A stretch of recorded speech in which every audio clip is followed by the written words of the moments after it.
فرمایا خواجہ شمس الدین عظیمی صاحب نے آج کی بات ماہنامہ قلندر شعور جولائی 2023۔ کائنات میں شماریات سے زیادہ دنیائیں ہیں۔ ہر دنیا ایک زمین ہے اور زمین کے لیے آسمان سائبان ہے۔ آسمان کے 7 طبقات ہیں، زمین کے طبقات بھی 7 ہیں۔ تمام طبقات میں ہماری طرح مخلوقات آباد ہیں جن کے لیے وسائل کی فراہمی اور ایک مکمل اور مربوط نظام جاری و ساری ہے۔ قرآن کریم میں ارشاد ہے، سورہ طلاق آیت نمبر 12، اللہ وہ ہے جس نے 7 آسمان بنائے اور اسی کے مثل زمینیں بھی، اس کا حکم ان کے درمیان اترتا ہے تاکہ تم جان لو کہ اللہ ہر شے پر قادر ہے، اور یہ کہ اللہ کا علم ہر شے پر محیط ہے۔ آسمانوں اور زمین میں کوئی مقام ایسا نہیں جو اللہ کے حکم سے خالی ہو۔ خالی نظر آنے والی فضائیں رنگین ہیں، ان فضاؤں میں زندگی سانس لے رہی ہے، زندگی سے زندگی بن رہی ہے اور زندگی میں چھپ رہی ہے۔ خلا کو خالی سمجھنا آدمی کے دماغ کے 12 کھرب خلیوں میں ان خلیات کا چارج نہ ہونا، ان کا تعلق خلا میں زندگی سے ہے۔ زمین و آسمان کا ہر طبقہ اللہ کی قدرت کا اظہار ہے اور ہر مظاہرے پر اللہ کا علم محیط ہے۔ وسائل آسمان سے زمین پر منتقل ہوتے ہیں۔ زمین و آسمان کا ہر طبقہ اللہ کی قدرت کا اظہار ہے اور ہر مظاہرے پر اللہ کا علم محیط ہے۔ وسائل آسمان سے زمین پر منتقل ہوتے ہیں۔ وسائل لاشمار ہیں، لیکن ان کی تخلیق جس شے سے ہوئی ہے وہ ایک ہے۔ تخلیقات کی اس اکائی کو قرآن کریم میں ماء کہا گیا ہے، جس کا عام ترجمہ پانی کیا جاتا ہے۔ باطنی علوم میں ماء ایک وسیع اصطلاح ہے جس کا تعلق رنگ اور روشنی دونوں سے ہے۔ ساری مخلوقات ایک پانی سے سیراب ہوتی ہیں، مگر پانی ایک نہیں ہے کہ قدرت نے اس میں ہر تخلیق کی مقداریں رکھی ہیں۔ مقداروں سے قسم قسم کی مخلوقات اور عجائبات ظاہر ہوتے ہیں۔ جب غور و فکر کرنے والے خواتین و حضرات پانی میں نئے رنگی دیکھتے ہیں تو انگشت بدنداں رہ جاتے ہیں۔ قرآن کریم میں ارشاد باری تعالیٰ ہے، سورہ ابراہیم آیت 32 تا 34، اللہ وہ ہے جس نے زمین اور آسمانوں کو پیدا کیا اور آسمان سے پانی برسایا، پھر اس کے ذریعے سے تمہارے رزق رسانی کے لیے طرح طرح کے ثمرات پیدا کیے، جس نے کشتی کو تمہارے لیے مسخر کیا کہ سمندر میں اس کے حکم سے چلے، اور دریاؤں کو تمہارے لیے مسخر کیا، جس نے سورج اور چاند کو تمہارے لیے مسخر کیا کہ لگاتار چلے جا رہے ہیں، اور رات اور دن کو تمہارے لیے مسخر کیا، جس نے وہ سب کچھ تمہیں دیا جو تم نے مانگا۔ اگر تم اللہ کی نعمتوں کا شمار کرنا چاہو تو نہیں کر سکتے۔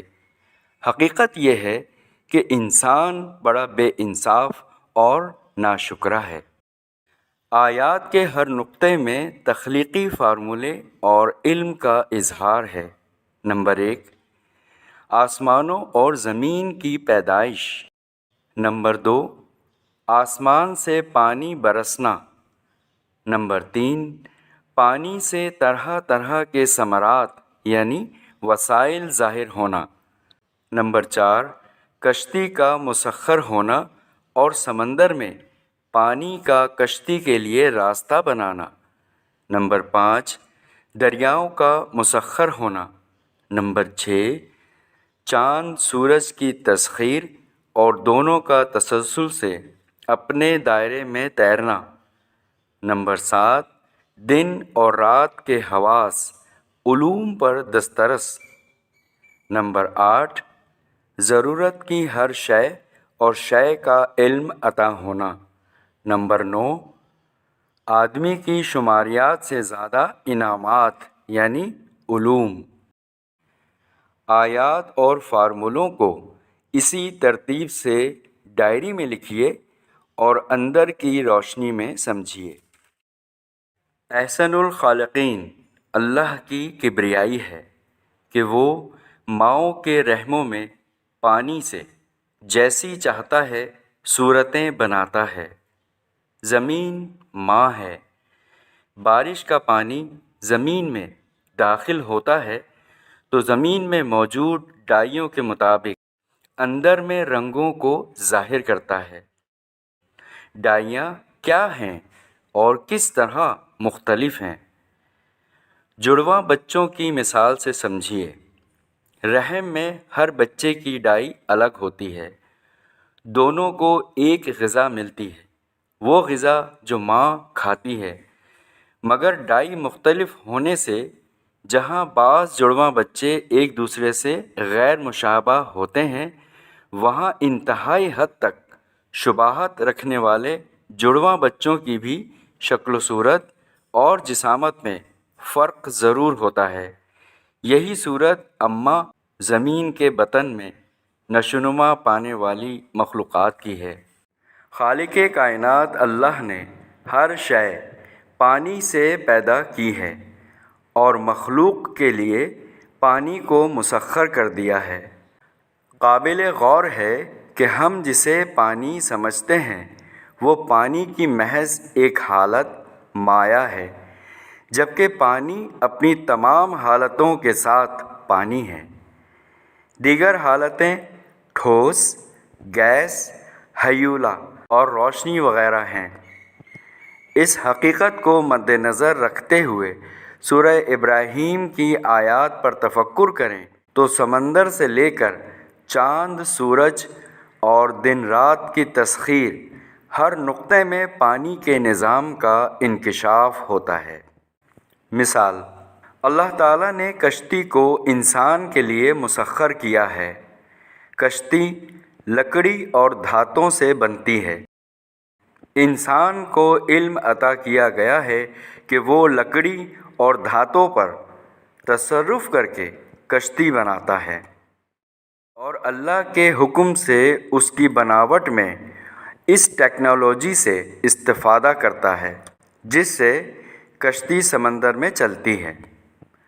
تصرف یہ بھی ہے کہ انسان علم حاصل کر کے پانی میں ان مقداروں کو یکجا کر سکتا ہے جن سے لکڑی اور دھاتیں بنتی ہیں۔ کشتی جب دریا اور سمندر میں چلتی ہے تو اس کا وزن اپنے محیط کے مطابق پانی کے اس حصے کے برابر ہوتا ہے جس میں کشتی موجود ہے۔ اسی لیے کشتی ڈوبتی نہیں۔ جہاں وزن غیر متوازن ہوتا ہے کشتی ڈوب جاتی ہے۔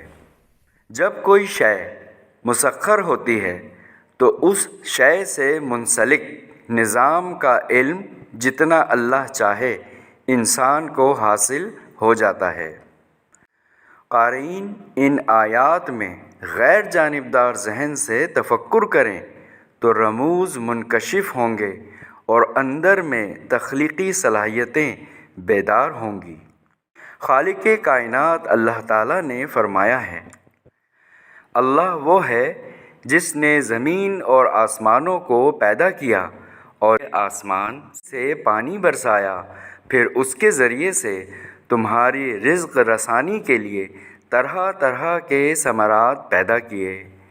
ثمرات کے معنی وسائل ہیں، اور وسائل سے مراد غذا، پھل، پھول، پودے، دھوپ، چھاؤں، ہوا، ہوا میں نمی، سونا، چاندی، لکڑی، دھات، معدنیات، دیدہ نادیدہ مخلوقات اور زمین پر زندگی کی ضروریات ہیں۔ تمام وسائل کی مقداریں پانی میں ہیں اور پانی سماوات سے نازل ہوتا ہے۔ ہماری دنیا کی طرح پانی بھی دنیا ہے۔ اگر نوع آدم اور نوع جنات کے خواتین، مرد اور بچے پانی کا علم حاصل کر لیں اور پانی کے حقیقی فارمولے سے واقف ہو جائیں تو اس مقام تک رسائی کے راستے کھلتے ہیں جہاں سے پانی آتا ہے۔ قرآن کریم میں اللہ تعالیٰ کا ارشاد ہے، جو لوگ میرے لیے جد و جہد کرتے ہیں میں ان کے لیے اپنے راستے کھول دیتا ہوں۔ سورہ عنکبوت آیت نمبر 69۔ اللہ حافظ۔